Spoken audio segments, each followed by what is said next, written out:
அவருடைய உடல் அங்கே இருக்கக்கூடிய அரசு கல்லூரி மாணவர்களுக்கு படிப்புக்காக பயன்படுத்த வேண்டும். அதிமுக மிக வலுவா இருக்கு அப்படின்னு சொல்ல வச்சுட்டாங்க.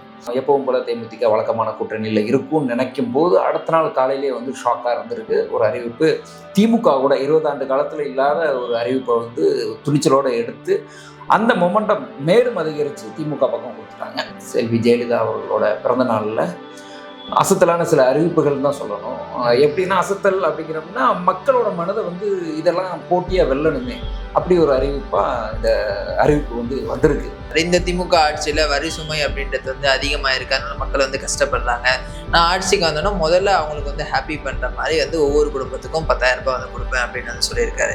எம்ப்ளாய்மெண்ட் ஆஃபீஸில் பதிவு பண்ணியும் வேலை கிடைக்காம பல இளைஞர்கள் இருக்காங்க. அவங்கள குஷிப்படுத்துகிற மாதிரி மாதம் ஒரு 2,000 ரூபாய் அவங்களுக்கு கொடுக்கப்படும் அப்படின்னு சொல்லியிருக்காரு. அது மட்டும் இல்லாமல் 12th முடிச்சவங்களுக்கு மாதம் 1,000 ரூபாய் வழங்கப்படும் அப்படின்னு சொல்லியிருக்காரு.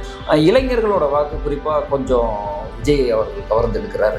ஸோ இந்த சூழ்நிலையில் என்ன பண்ணலாம், இளைஞர்களோட வாக்கு ஒரு குறிப்பிட்ட சதவீதமாக நம்ம எடுத்தாக வேண்டும் அப்படிங்கும்போது இது ஒரு யோசித்து ஒரு நிதானமாக அறிவித்த ஒரு விஷயம்தான். சித்திரை ஒன் மீடியா நேயர்களுக்கு வணக்கம். தமிழகத்தை பொறுத்த வரைக்கும் இன்னைக்கு ஒரு 2 நாள் ஒரு கருப்பு நாள் அப்படின்னு சொல்லாங்க. காரணம் என்ன அப்படின்னு உங்களுக்கே தெரிஞ்சிருக்கும். கம்யூனிஸ்ட் கட்சியினுடைய மூத்த தலைவரும் சுதந்திர போராட்ட தியாகியுமான தோழர் நல்லக்கண்ணு நம்ம விட்டு பிரிஞ்சிருக்காரு. உண்மையிலே இது ஒரு மிகப்பெரிய சோகமான செய்தி.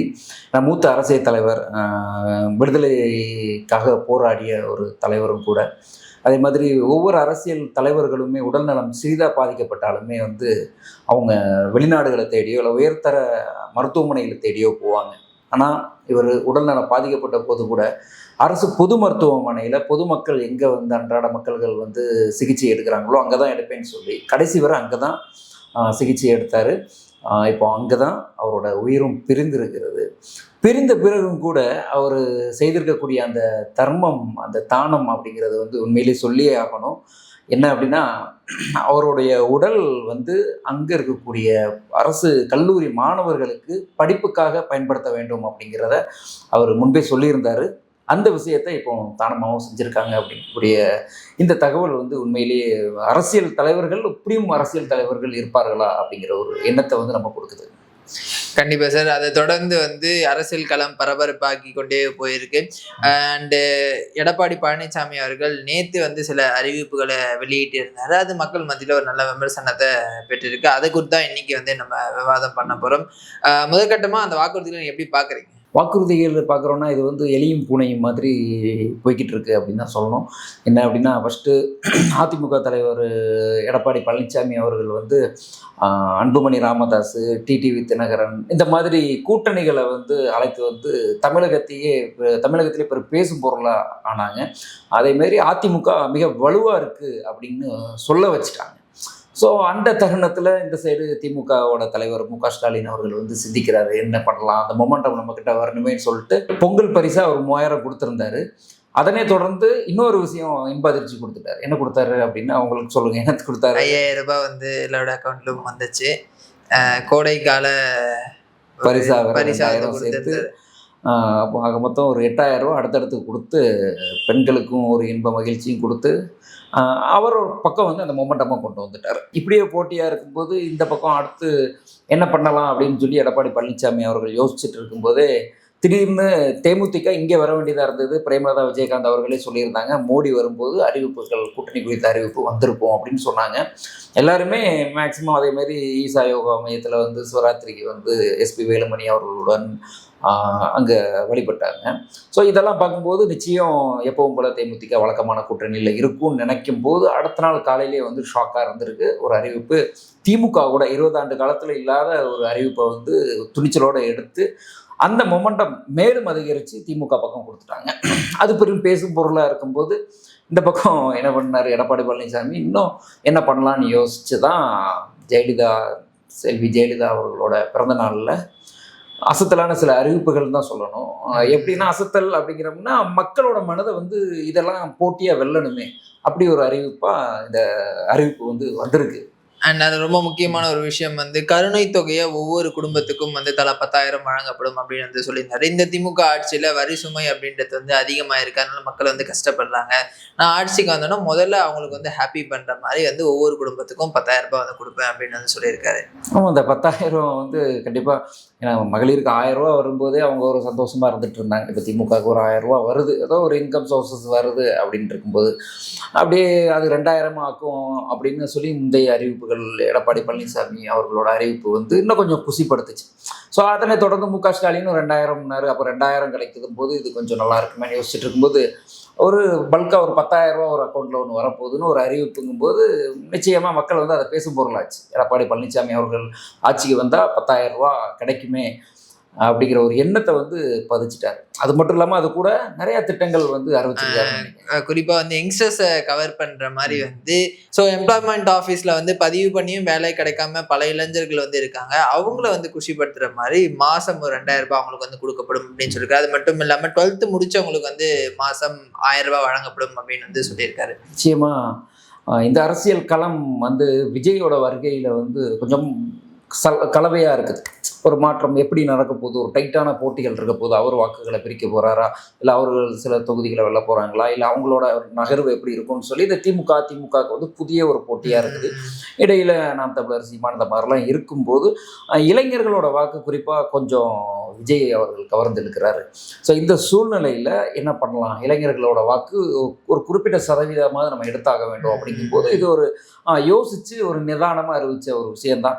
எம்ப்ளாய்மெண்ட் ஆஃபீஸுங்கிறது எல்லாருமே 10th 12th காலேஜ் படித்த உடனே எல்லாருமே ஸ்கூல் மூலமாகவே ரெஜிஸ்டர் பண்ணுவாங்க. இல்லைனாலும் அரசு வேலை வேண்டும்னு சொல்லி எல்லாருமே கனவுகளோடு ரெஜிஸ்டர் பண்ணி காத்திருப்பாங்க.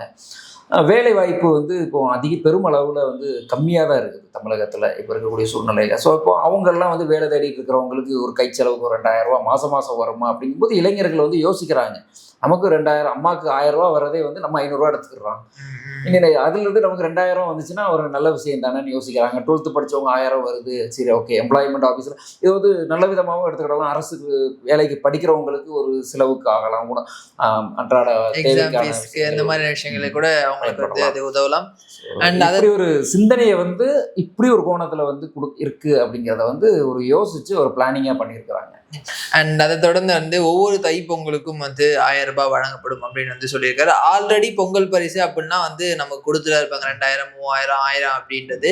ஸோ இந்த ஒரு 1,000 அப்படின்றது இந்த ஸ்டாண்டர்டா இதுக்கப்புறம் எல்லா தை பொங்கலுக்கும் இது வருமா, இல்லை இது எந்த மாதிரி எடுத்துக்கிறது? இது அந்த பொங்கல் தொகுப்புகளோட அந்த அரிசி, அந்த கரும்பு, சர்க்கரை இதுகள் கூட கொடுக்கும்போது அது கூட நிரந்தரமாக 1,000 அப்படிங்கிற மாதிரி ஒரு இதை சொல்லியிருக்கிறாங்க. எப்போவுமே அந்த தேர்தல் காலம் நெருங்கும்போதோ இல்லை தேர்தல் காலம் நெருங்குறதுக்கு 2 வருஷத்துக்கு முன்போ வந்து எப்படி ஒரு 3,000, 2,000 கொடுப்பாங்க.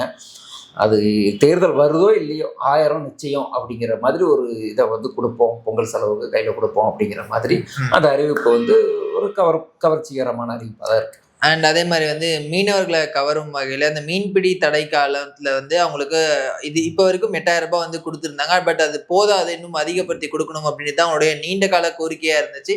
இப்போ அதை பற்றியும் திரு எடப்பாடி அவர்கள் சொல்லியிருக்காரு. குறிப்பாக அந்த 8,000 12,000 உயர்த்தி தரப்படும் அப்படின்ற ஒரு அறிவிப்பும் வெளியிட்டிருக்காரு. எப்படி பார்க்குறீங்க? மீன்பிடி தடை காலத்தில் வந்து அவரும் நிறைய மீனவர்களே வந்து இதை கோரிக்கையாக வச்சுட்டு இருக்கிறாங்க. இப்போ ஆளும் அரசிட்ட வந்து கோரிக்கையாக வச்சு வலியுறுத்திட்டு வந்தாங்க. இந்த ஒரு சூழ்நிலையில் இப்படி ஒரு அதை அறிந்த எதிர்கட்சியினர் அதிமுக எடப்பாடி பழனிசாமி அவர்கள் வந்து இது ஒரு அந்த உங்களுக்கு என்ன வேணும், 12,000 உயர்த்தி கொடுக்குறோமா, ஆட்சிக்கு வந்து நாங்கள் கொடுப்போம்னு சொல்லிட்டு அவர் தேர்தல் வாக்குறுதியாகவே கொடுத்துட்டாரு.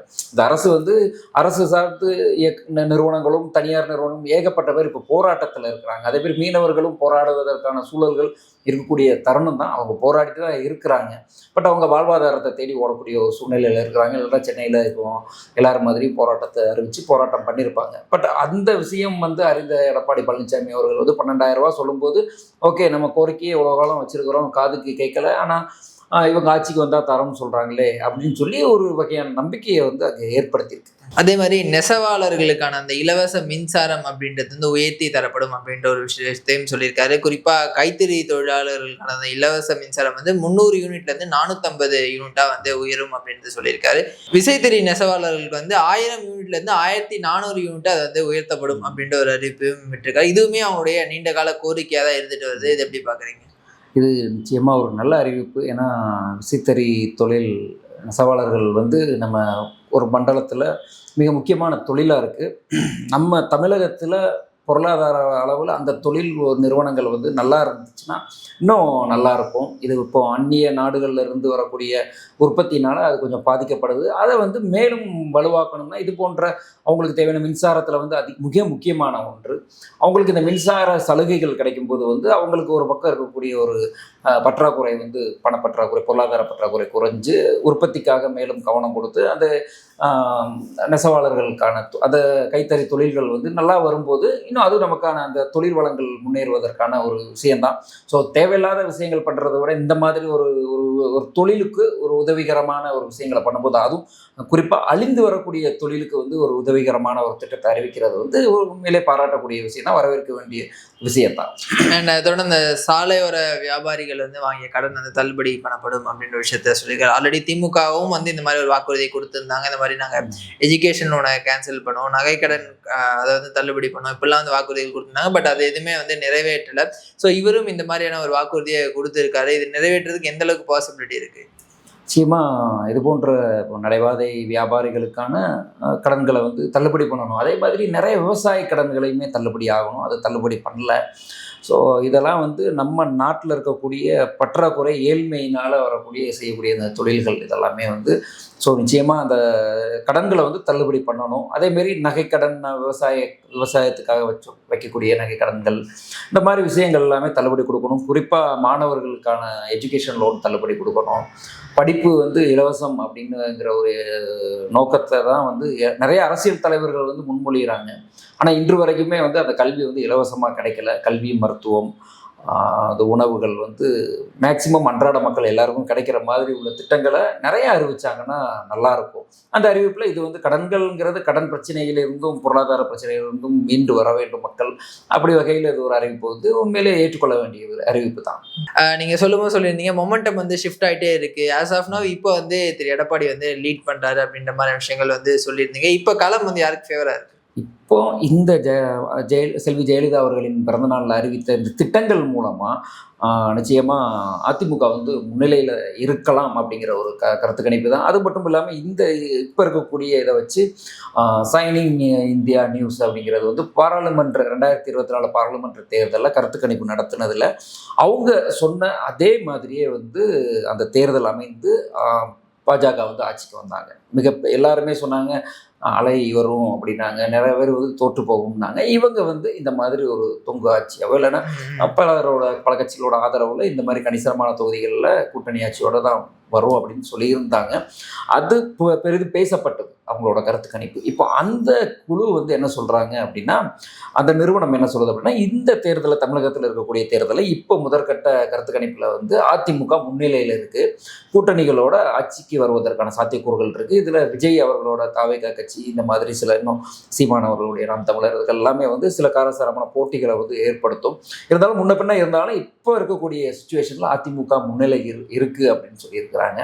இன்னும் பொறுத்திருந்து பார்த்தா தெரியும். அடுத்தடுத்த ஷிஃப்ட் இந்த மொமெண்டம் வந்து இன்னும் அதிமுக ஏதாவது பண்ணுறதுக்கான புது சலுகைகளை வர்றாங்களா அப்படின்னு பார்ப்போம். இதே போன்ற சலுகைகள் வந்து நிச்சயம் கொடுக்க வேண்டியதுதான். ஆனால் எதுக்கு கொடுக்கணுமோ அதுக்கு கொடுத்தா நல்லது. தேவையற்ற விஷயங்களுக்கு, ஆடம்பரமான விஷயங்களை வந்து எந்த அரசியல் கட்சியாக இருந்தாலும் அறிவிப்பது வந்து நம்ம நாட்டுக்கு இனி வரும் காலங்களில் அது ஒரு கேடாக அமையும். வரும் தலைமுறைகளுக்கு நிம்மதியான பொருளாதாரமற்ற வாழ்க்கையை நம்ம கொடுக்கணும்னா அரசியல் தலைவர்கள் வந்து மிக கவனமாக திட்டங்களை கூர்மையாக தீட்ட வேண்டும் அப்படிங்கிறது என்னுடைய கருத்து.